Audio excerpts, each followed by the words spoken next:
The sea and the sewage. The scandal of what we flush, floating where we swim. And so the women who do this all year round have a warning for us as we head into the icy waters of the Lancashire coast. Swimming here, they say, has pros and cons. It's being out in the open air. And it's just the sea, it's so marvellous. Then the downside, and despite the need for hats, it's not the cold that bothers them. Sometimes, they say, some people get sick after swimming here. I've never not come in because of the temperature. I have not been in so many times because of the sewage. The difficulty is that it says there's been a sewage discharge, they'll say started at 7:30 this morning, but it doesn't tell us whether it was 100 mil or whatever the bigger amount is, ocean's worth. So we never actually know how much sewage. We don't know if it's raw sewage or if it's just rainwater. Like, it's incredibly difficult for anyone to get accurate information about what's in the water. Cleveleys is rated good for water quality, but last summer there were dozens of no swim warnings on this coast. Across England, in just 3 years, there were more than 4,500 warnings because of pollution forecasts. We don't want to swim with poo! We don't want to swim with poo! And with public outrage over sewage being pumped into rivers and out to sea, pushing the issue up the political to-do list, it seems questions were being asked inside government about the system for warning swimmers. Documents obtained by Channel 4 News give details of a meeting last summer where the then Environment Secretary, Therese Coffey, raised concerns about no bathing warnings. The Chief Executive of the Environment Agency, Philip Duffy, who was at the meeting, spells things out in a follow-up email, saying the Secretary of State's concerns had been around how the issuing of no bathing warnings might be adding fuel to the persistent negative narrative from the media and campaign groups around sewage. Another 12,000 cubic metres of raw sewage pour into the sea just offshore. The sewage scandal is not new, but since the grim scenes of the 90s, most agree things did improve, with the legal standards for bathing waters seen as a key factor in cutting coastal pollution. And in places like Lyme Regis, there's a cash factor too, in having sea rated clean enough to swim because of tourism. At places like this with official bathing water status, they do test the water, but only between May and September every year. And because those samples have to be sent off, you don't get the results straight away. So they use a different system to put out the warnings that tell people during some periods they might not want to swim.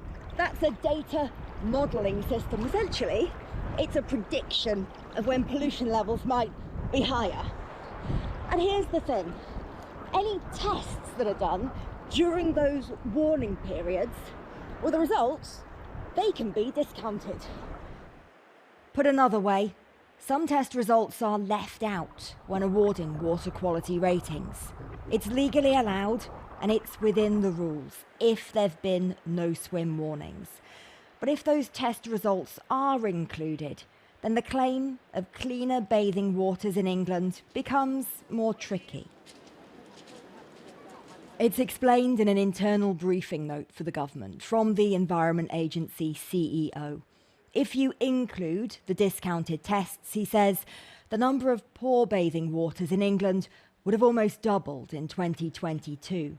There'd have been 13 fewer excellent bathing waters. Pollution prediction, no swim warnings, he says, play a major part in building the overall macro narrative of an upward trend in bathing water quality.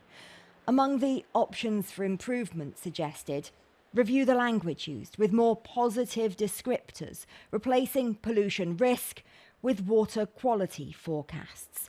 Though it cautions this could be construed as greenwashing and will require sensitive comms handling.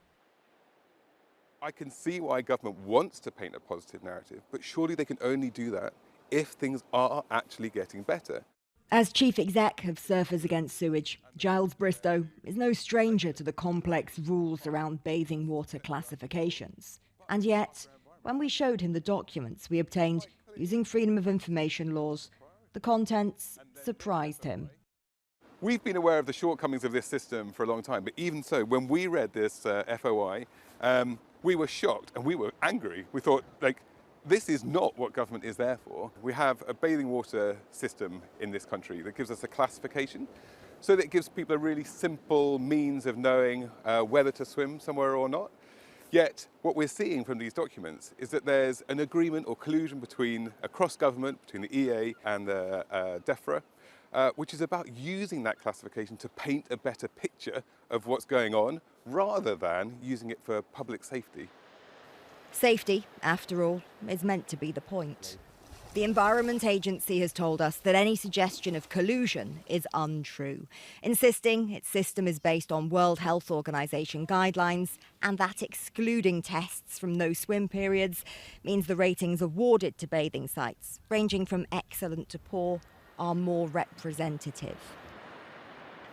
Even so, some campaigners say, rather than excluding samples, bathing water should be tested more often than happens now, with around 20 samples a year taken from each site. We'd like a year-round system with no discounted samples and with sampling that actually tells us about what's in the water. Too little data, too much sewage is a frustration shared in Cleveland. So much so, they're starting to do their own citizen science water tests. Do you trust the test results, the official test results from the Environment Agency? No. Why not?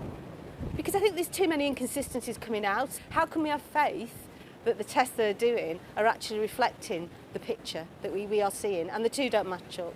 So no, I don't.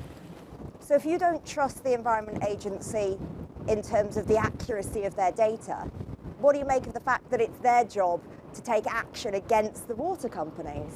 I mean, I do understand that their funding has been cut, but I also think that their general philosophy should be protection of our environment as number one and not spinning for the government.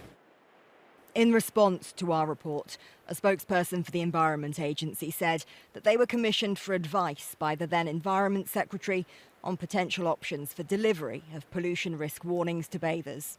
This advice, they said, underpinned by legal requirements and scientific good practice, recommended no changes to the current warning system. DEFRA added that changes have not been made, saying our plan for water is delivering more investment, stronger regulation and tougher enforcement to clean up our waterways and bathing waters, including 1.7 billion of this being used to tackle storm overflows.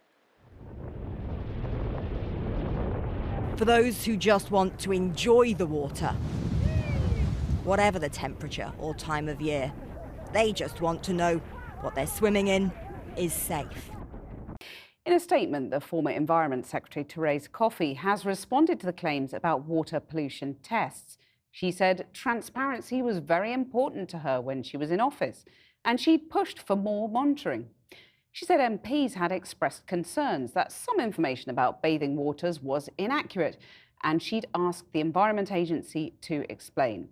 In her statement, she says, I did not see any of the correspondence which your FOI suggests was sent to my office, and I did not discuss this matter again due to many other pressing issues.